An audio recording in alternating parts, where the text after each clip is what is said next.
Welcome aboard. It's the news review, and here we are giving you our guests for the morning. I'm talking about Afenyo-Markin, former GJA president, Ghana Journalists Association president, and we also have joining the conversation with us this morning, Andrew Apiadankwa, legal practitioner and leading member of the Movement for Change. Both of them join the conversation. Good morning, gentlemen. Good morning. Good morning. Great Ben. It appears today the color of his hat and the color of yours and other parts are synchronizing. Is that a signal about something that may be happening this morning? Is a Afro-Fronto takeover. Afro-Fronto takeover. Okay, so there's a movement here. There's a new breeze in the studio this morning. But both of you are looking resplendent. Thank you for coming. Thank you so much. Thanks, All right. So Thank you. I like you. You know, Mudasiru will always. You are tempting me to talk about Siru Africa, but I'll do that at the tail end of the news review. Let's get into your thoughts for us this morning. So, like we do here, usually we take about a minute of our guests' thoughts on something they've been pondering, something crucial to our national life. This morning, I was listening to our sister station, Joy FM, and some analysis on what had happened in Parliament and everything in between, and how a lot of it is needless, having listened to the Speaker of Parliament, that, you know, I didn't deliver a ruling. It was an opinion. And in any case, I directed you to the Clerk of Parliament. And while going there, you would have realized that you were still majority and all that. So interesting times, and it has become quite a tussle, executive, judiciary, legislature. And now, then you call for government business, you recall Parliament, and you don't show up in Parliament. I don't know, but right? it's an interesting picture. Interesting times, yeah. But I'll start with you, Afenyo-Markin. Man is on the litany frequency of political prophecies by so-called men of God. Indeed, one doesn't need any superfluity of anointing, discernment to label such prophecies as lies. The Bible, which is a perennial spring of wisdom and an infallible guide of conduct, teaches us in Hebrews 6:18 that it is impossible for God to lie. So for men or women of God to lie with such frequency and audacity, you know, beats our kind of understanding. So it's a call to the umbrella bodies like the Christian Council of Ghana, the Ghana Pentecostal and Charismatic churches, to do something to stem the tide of such political prophecies which discredit the image of Christ. A related issue is the frequent endorsements by chiefs. And they will not listen. It is sad. And this is not to indict them, but my humble appeal is that is to drink from the fountain of Solomonic wisdom of Asante Ini. He's in the middle. He's a symbol of political neutrality and authority. He will speak his mind to whoever you are, regardless of whether you are a state or a presidential candidate or who are you. The consistency and confidence with which he speaks his mind, it's amazing. No wonder, you know, he is in a different bracket as far as chieftaincy is concerned. So to so-called men of God and chiefs who are supposed to be the embodiment of the wisdom of the people and the custodian of the culture of the people under them. Please wise up and shape up the interests of Ghana. Yeah. All right. Let me come to you. Yeah, so, what are your thoughts for us? So I think my burden, and this burden has been there, especially over the past 4 years, is the attack on the rule of law. The attack on the rule of law. By people we give our powers to protect, defend, and preserve our constitution. And that Please speak up a little. And that attack stems from the parochial culture that seems to have taken over the politics of this country. So that people we give our powers to, whenever they are faced with decisions, with taking a position, with taking a stand for the sovereign, they are consistently fooled by what is in it for them. And I think that unfortunate, what I'll call familiar spirit, as in, was seen in how government has handled the Galamsey issue. As in, it's being seen in the unnecessary impasse that is happening in Parliament now. Right. And I think if there's a time for the people of Ghana, the sovereign, the repository of political power, because when you read our constitution, I think it's clear, the powers they're exercising emanates from us. If there's a time for us to wake up, be interested, participate in the democratic process, and the time is now. If we fail to do so, I shudder to think of what will happen to this system of governance we took upon ourselves, whose focus and purpose is to guarantee for us the rule of law. So you're saying there is the rule of law, and mind you, the president has touted time without number, I am doing this because of the rule of law, the rule of law. Even when it comes to accusations of corruption and others against members of his government, he says it is the rule of law we are following. You are saying these same people are compromising the rule of law? Yes, certainly. And I think that compromise began with events from 7th January 2021, and in the manner in which... With the election of... Or is it the dawn of the election of the speaker? Exactly. When, just on the basis of a very petty argument, they were quick to invite the military into the chamber of democracy. Have you thought about what could have happened if the wire in any of the minds of the military at that time twigged? You understand? And someone had been shot or something. Or they seized power. They could have seized power there. I think those MPs, what could they have done if the military cocked the gun there and said, listen, we've taken over power? See, because of the purpose and focus of this constitutional democracy we took upon ourselves, the purpose and focus being the system of governance, as in which has been proven throughout history to be the safest bet of guaranteeing our right to life, our right to our liberties, our right to pursue our own happiness.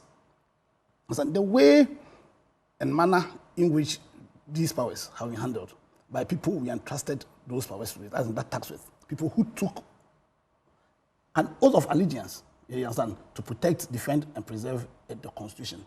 For they to be handling the powers we give them, you understand, without regard to promoting or safeguarding same, but rather behaving in a manner that undermines the rule of law. You understand? Then for me, I think it's a huge worry. And what even makes it scary for me is the fact that consistently they seem to put their personal interest, they seem to put the interest of their political parties as against the interest of Ghana. And I'm saying the example is the Galamsey issue. A typical example. Because we've granted you all the powers.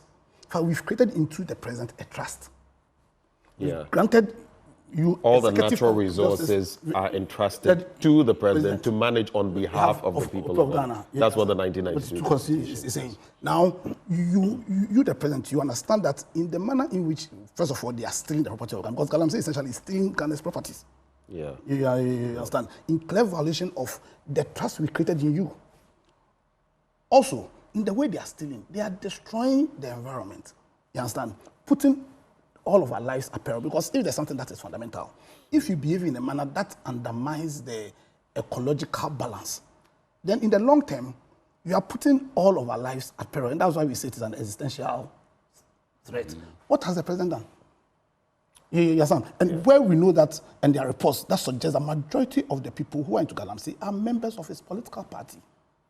Would I be wrong if I say that? Well, if you say a majority, we do know that some have been, implicated. I don't know about a majority, but we do know that some of them And I can mention at least Akunta Mining and some names from the last fourth estate report, DCEs, people who are top figures in the party. I don't know about most of them. So, that I don't know, because we also know that, you see, and that's how bad the situation is. We've allowed people to come from Burkina Faso, Mali, neighboring countries. You can't go and do that there, but they're coming here. China and other countries, they come here. They do galamsey. Like you said, it is stealing. What resources we should be conserving for ourselves and generations to come, we're allowing other people, because it's like you have a great farm worth a lot, but you have no fence. So people can come in, steal whatever they like, and they are gone. And that is where what you talk of, the responsibility of the first gentleman of the land, the president, comes in, because he is entrusted with it. It's like a father. The family's resources, right? Protect them so that someone can come and take them away. You see? And he sleeps. And you, let's suppose it's just one person from the party. No, see, the 80% of this battle... And we have to get into the papers, so just wrap on. So 80% of this battle will be won if the president has the courage, the patriotism, you understand, to cause those people, you understand, to be brought to the book, you understand. And the failure, in my view, and that's my personal opinion, his failure to do so is because it seems he's more interested in protecting his party as against the country. And for me, that's a worry. Let's get into the papers now. Afenyo-Markin, you have the Daily Guide. What does it say this morning? The Daily Guide leads with the drama in Parliament, and the story says, Vacant seats Saga. Speaker NDC on war path, and that's Afenyo-Markin. Parliamentary standoff will affect public servant salaries. This is one view. The Attorney General Dami hosts SKB Asante on international arbitration, and 2 die in Konogo accident. So tragic. And we have Baumia unveils my credit score system. This story competes for space on the front page of the... Any ones you'd like to look at very quickly so we move? Certainly the story of the moment, the confrontation, the drama in Parliament yesterday. The MPP group had called for Parliament to be reconvened to look at urgent state matters, and the issue of who sits on the Speaker's right it came up. Eventually, there was no show, and the Speaker was compelled to adjourn indefinitely Parliament again. This brings to the fore the need to tackle this issue from the root and not the branch. Right. The legalistic approach will not solve anything. You're a lawyer, I'm not a lawyer, but common sense dictates that the supreme national interest should prevail in this matter. All should subordinate their partisan, their parochial interests to the overall national interest. This is not a time for confrontational activism. This is not a time for rebel activism. This is not the time for provocative activism. This is a time for cool heads to prevail. We all heard the ruling by the Chief Justice, who urged Parliament or ordered Parliament, directed Parliament to allow the status quo to remain until the issue is resolved finally. My layman's advice to the Chief Justice is that please do not allow yourself to be led into temptation to go to the extreme in resolving this matter legalistically. The Constitution confers on you the power of putting a seal of finality on such matters. But we need to square this power with the logic of reality. And the logic of reality is that the legal route will not bring a final resolution of this matter.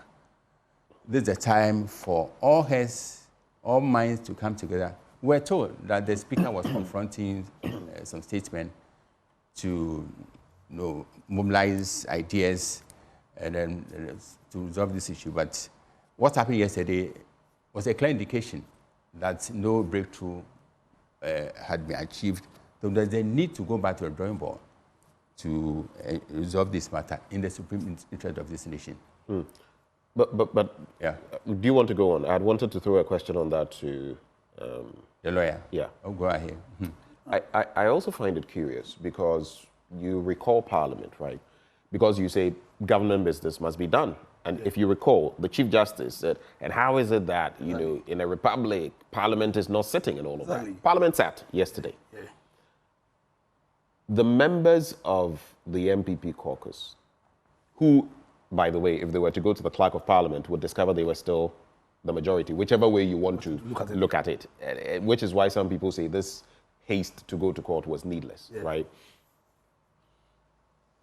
They were not in Parliament. And in fact, there was no government business. There was the order paper, there was nothing, basically. Why then was Parliament recalled? That's my curiosity. Because I felt, okay, so come, let's negotiate, push government business as much as you can and achieve your ends, right? But you didn't even show up. Yeah, in fact, and in fact, it's one of the reasons why, or which made me begin the way I began, because they initiated the proceedings which compelled the speaker to recall them. That was what the MPP caucus. And then, strangely, they refused to show up. For me, the question is, and in the interviews, they made it clear that the reason why they failed to show up, as in not subsequently they organized some press conferences, that the reason why they failed to show up was based on where they were going to sit. And you see, so which is more important, where you will sit or the business you want to execute? And that's why I'm saying that the rule of law is under attack. In fact, if I'm there to expand it, Ghana is under attack because we have a group of people who clearly have demonstrated in the course of this 8th Parliament that they are prepared, or they will put their personal interests, the interests of their party, ahead of the interests of the country. They are reducing our democracy into a kakistocracy. Oh, wow. Yeah, seriously. A kakistocracy. Why? Is that not a bit harsh? No, because this is how it all starts. Because immediately you veer from your core mandate, you act in a manner which suggests that you have lost focus from the purpose for why the people of Ghana granted you certain powers. You understand? Immediately, you consistently behave in that manner. Right. Then we shouldn't be afraid to tell them that they are acting in a manner which is unscrupulous. Really. So we are in a very tight situation. We need to create a culture that will sustain this democracy. The people burdened with that obligation is the political institutions, of which Parliament is a very critical part. And in the way they are behaving, in November, where we know our budget needs to be read, there are serious issues, you are playing games. You see that they are playing like some pilolo, like some children. Yeah, you understand? At the expense of the interest of the country. You understand? Meanwhile, we need to understand that for this democracy to work, then you need to create a situation where the citizens will have a level of fidelity to the system. They must believe in the ability of the system to deliver for them. The same way, if you go to court, you should believe that the judicial system will serve justice. And that if you are proven to be wrong, that indeed you are wrong on the face of the law. But now some things are not even so clear. But let me come back to you, because I just wanted him to react to that. And as a student of political science, that's why I found it interesting when he referred to a kakistocracy. A kakistocracy, because then you are referring to a government by the worst or the least qualified leaders. You do realize that. That's what you're saying. In fact, I strongly believe that unfortunately, we've sat down, the people of Ghana have sat down, especially the middle class. They've sat down and have allowed people who have no business, based on how they've handled power, who have no business being in power. Because you see, the call to power is a call to leadership, and the call to leadership is a call to serve. You understand? Clearly, they are not serving. It's like we put them to power and they expect us to serve them. Yeah, it's a system we've created, and maybe something we have to over time. Because I feel, look, I've been to many other jurisdictions, and you go there. I remember in Cuba, you would see a naval captain and others in the bus, you know, obia like that. You would go to certain countries in Europe, and you would see that, a minister, but he's like a common man doing the common things, and no one is going, yes, sir, yes, sir. And I've seen here, you know, people in office, someone has to hold the bag, someone has to. You remember that incident where Obama was holding an umbrella over? But here, so it tells you that we have a culture where if you, and it doesn't start from here. Go to back then in secondary school and all of that. If you were, what do you call it? Even forget being a prefect. If you were the senior on duty or something, you know, we arrogate certain powers to ourselves. So for this whole talk about, certain classes of people must be called honorable. If you are not honorable, why should I be calling you honorable? If your actions are not honorable, why should I be calling you? See, so we like the power play. Do you know who I am? And those kinds of things. And we fed into that. So we make them think they are superhuman, when in fact, they are supposed to be technically beneath us, that what we tell them is what they are supposed to do. But coming back to you, you were not done with the Daily Guide newspaper. So my point is that, as my brother said, we are at the crossroads as a nation. We are almost at the precipice. The need for us to pull back, otherwise the consequences will be incalculable. So this is the time for all peace-loving Ghanaians, people who have the welfare and the well-being of a democracy at heart. Democracy goes beyond the performative act of voting every 4 years. And as the media committee in particular have a responsibility to ensure that people who are appointed or who are elected in certain positions fit the bill. They have the qualities. But now what's happened to democracy is that monocracy has taken over democracy. The ability to bribe, ability to pay, ability to organize mega rallies is what is holding the sway. So we need to go back to the basics and ensure that we purify a democracy, because there's no system. We've tried all of this. Military regimes, you know, they sent us backwards. They came, you know, with all kinds of righteous ways, but their deeds were so impious that we need to wise up and ensure that we perfect the system, which has served us for 32 good years with unfailing regularity. Okay, all right. Let's get into your stack of papers. We have a bit of a time crunch, so let's do this quickly. So MTN goes big on sustainability with green technology. So this is the new center you're reading, right? So the new center, right? The new center, credit scoring system launched to remove bottlenecks to credit. Dr. Baumia. The best post, Ghana, 881 million Ghana cedis profit clears all legacy debts. Then backbench setting Ghana on fire. Afenyo-Markin. Why are you looking at me? I can't believe.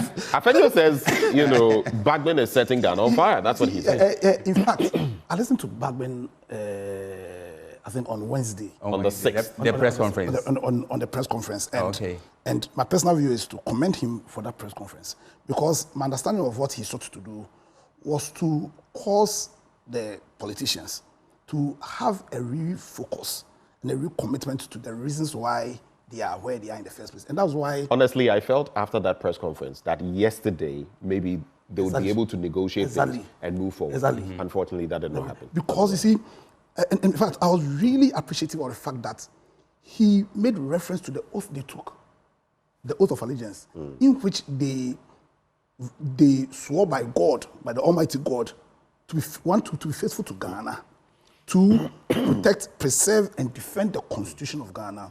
3, to dedicate themselves to the well-being of Ghana.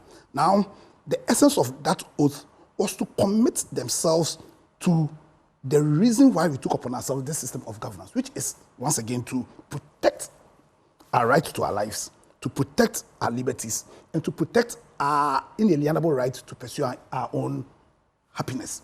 And a recognition that the best way of us achieving that purpose is to have a system of government which will guarantee us the rule of law. Right. Understand? And we know that there are certain, like you were saying, equality before the law. We are all equal before the law. Nobody is more human being than another. Secondly, certainty of the law. Yeah. You need to understand that, listen, if I do A, B, C, D, this will be the consequence. If I go to court with this set of facts, this will be the consequence. And thirdly, an abhorrence for arbitrariness. Yeah. You understand? And so, having given, in my view, a fantastic speech in defense of Ghana and telling us what can befall us if we allow this unnecessary, like I say, Koliko games to undermine this system of governance, and thus undermining the rule of law and the purpose of the rule of law. You understand? So after such a fantastic press conference, and let me add, I think his name will be etched in gold when history looks back at what was happening. And I know that we'll sail through this. But Babin's name will be etched in gold. So disappointing that after such a fantastic statement, calling all of them on board, reminding them of the oath they took, the purpose of the oath they took. Right. Afenyo-Markins the MPP caucus will refuse to go to parliament. And after they'll be making all those unnecessary statements, we are going to cite the speaker for contempt and all those unnecessary statements. Listen, the MPP caucus needs to understand. The MPP party too need to understand that the reason why they became a political party, the reason why they are in parliament, the reason why we give them the powers we've given them now, is to serve Ghana, is to advance the cause of Ghana, is to do everything in their power so that Ghana can rise again as the black star of Africa. But they are using the power we give them in a manner that's very adverse to why we give them those powers. So you don't agree that Bagbing is setting Ghana on fire? No. Why is he setting Ghana on fire? I disagree vehemently with that position. It doesn't mean I agree with everything Bagbing has done, but that's the beauty of democracy. Right. We may disagree, but we have systems that allows us, in the disagreement, you understand, to come to some kind of resolution, all with the purpose and focus of advancing the cause of Ghana. And I'm not convinced that in the way the MPP caucus are acting, they are even thinking about Ghana. They are thinking about how they are going to preserve themselves in power. You understand? And for me, that attitude, that spirit, that desire that is fueling them, like I've said, is our actions that constitute a war being waged on the rule of law and on this system of governance that Ghanaians took upon themselves. And they must be told that in no uncertain terms. All right.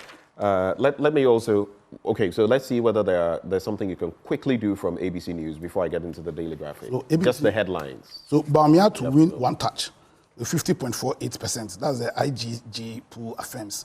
Mahama lied. Government never borrowed 42 billion Ghana cedis from Bank of Ghana. That's UPSA done.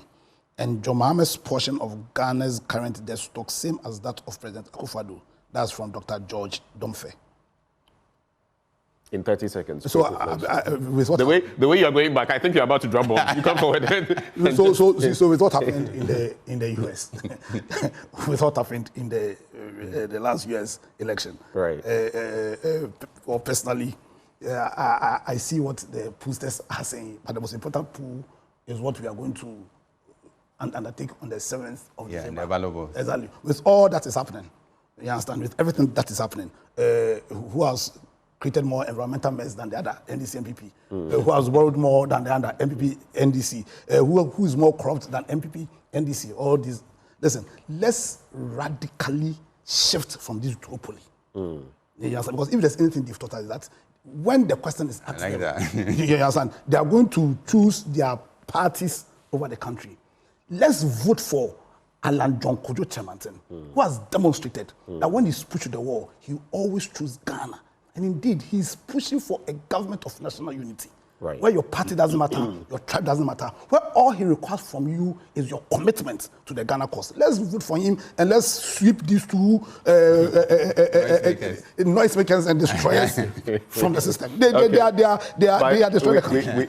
We have to go, but you remember Unigov? Unigov didn't really... No, but this will work. This will work. This will work. Okay, we have experience. But anyway, the Daily Graphic newspaper... Can NPP take over KEEA seat? NDC show of victory. You can check out those stories from pages 22 and 27 of the paper. My credit score unveiled as third credit reference bureau. Parliament adjourns again. And it talks about the fact that Afenyo-Markin mentioned at the conference, the press conference, that they did not come in. It was to avoid a possible standoff over who had the right to occupy the majority side. For me, I don't know. But that when the House began sitting, then the Speaker said, though the House had a quorum, there was no business before it to transact. And Kasilato Forson also says, what we are seeing is an abuse of the Constitution and standing orders of Parliament. The MPP caucus has caused financial loss to the state. We call on the people of Ghana to see the behavior of the MPP and punish them accordingly. Okay. Then so let's go to page 13. At least we have a little time to kill before where the story about the credit score is. So let me get there. So a platform app has been designed to transform credit referencing in this country, and it has been unveiled at a ceremony in Accra. Known as My Credit Score, the initiative, which has been piloted for over 2 years, was expected to redefine credit referencing in the country. Having met the licensing requirements under the Credit Reporting Act 2007, that is Act 726, My Credit Score has been licensed by the Bank of Ghana to operate as the third service credit bureau in the country. Described as the gateway to financial opportunities, patrons are expected to start from the borrower's portal by putting in www.mycreditscore.com.ga to access the platform. The Vice President, Dr. Mahmoud Baumia, who launched this, said the credit score was much like a financial report card, which quantified loan payment history, debt levels, and credit behavior into a single number, making it easier for banks and other lenders to access one's financial reliability. It's like you would find in the US, where if you're going for your credit worthiness is. It's also similar to what on the international market as nations borrowing. So that is why our ratings at the point, Fitch, Standard & Poor's, and others would give us Moody scores. Moody's would give us Moody ratings because we were in there. But how do you react to this, really? Well, no, I think it's a good thing. Because I think we can't have a debate on one of the reasons why credit is made available to businesses and to individuals. So yes, I think is a fantastic initiative, right? And I hope beyond that, all the other things that is hindering access to credit in the system, right, will be well addressed. So my first initial reaction is that it's a good initiative, and we must all support it. If something is good, it shouldn't matter who is leading it. You understand? And so I think I'll commend the VIP for this initiative. All right. Any quick thoughts on that? Yeah, I share the same views. Once again, His Excellency Dr. Baumia has demonstrated his innovative spark, and he deserves all the commendation. And the experts tell us that two broad paths to development. Number one, cultural borrowing, and number two, force. And if it's started to use force, it should be sustained and permanent. And cultural borrowing dictates that we learn from others. This credit score system is working perfectly under systems. So it's time for us to borrow and borrow well, and make sure that we adapt it to our system to serve the purpose for which it was launched. All right. Right before we go, just a few. There's one on the back page I'll look at, but before I go there, this editorial continues. It's by Enimila Shon. And he says, is the Council of State alive? They should visit Bagman in the company of his most revered pastor. That is what Enimil Ashon says. I do know that he's conferred with. In fact, the Council of States did have an interaction with him What's at happening some indicate that there was no breakthrough. Yeah.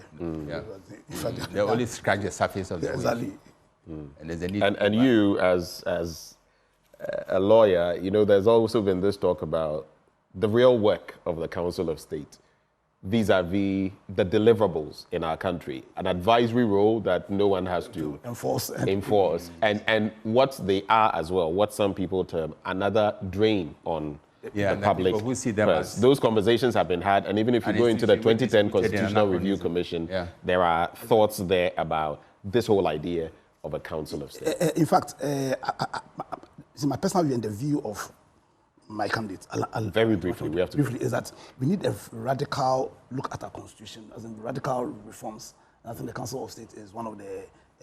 Should we remodel it, or should it go completely? What do you think? You know, I think it should go, and it should be replaced by the Government of National Unity chamber. You know, in our we are proposing a chamber for Government of National Unity where it won't be partisan. It won't be partisan, so it will be. As in so there are people from different ends of the political spectrum can fit and they will also have raw power. So the president appoints the EC, and you understand, all those appointments should be made by that chamber. Okay. All right. Ghana Water Company Limited loses 1.89 billion worth of processed water annually. And the managing director, Dr. Clifford Brymer, said, today we lose about 48% of the total water produced in all 90 urban water systems combined. We have made huge investments to ensure accurate measurements and to identify areas within our networks where water loss occurs. So they are engaging a Danish firm, Vacant, to help them with some of those. Of course, the effects of galamsey also are another additional problem. So if you add that, then it means Ghana Water, Charlie, right now. Ghana, we are going through a lot. And the MasterCard Foundation project creates 94,255 jobs, generates $13.2 million. We have to go, gentlemen. 15 seconds, final thoughts. I'll start with you. Our democracy is on the attack, and they need to repel this attack and ensure that we put it on a firmer footing to ensure that this generation and generation yet unborn will not come and curse us for messing up with such a beautiful system. All right, thank you. Final words. It's simple. I think the people of Ghana have been sleeping. If there's a time... What has been sleeping? The people of Ghana, as in the real repositories of sovereign power. We've given our powers to people and they are playing with it. Let's wake up. Let's be interested in this democracy. Let's participate in it. And let's take the right decisions. That's in the interest of the country. Thank you very much. Let me just salute the man who always fits me out, makes me look so good, Mudasiru of Siru Africa. If you love what you're seeing this morning, it's courtesy of him, young man doing great things. The number to call is 0557 029 138. 0557 029 138. He's also reachable on social media, Facebook, Instagram, and Pinterest at Siru Africa. That is SIRU-Africa. This is where we sew it up for the news review. Thank you once more, Mr. Afenyo-Markin, former president of the Ghana Journalists Association, and Andrew Apiadankwa, legal practitioner, leading member, Movement for Change. Thank you, gentlemen. Yes, thank you. It is time now for us to veer into sports, and it is, of course, Prime Take with Muftar Nabila Abdullahi. That will bring you after the break.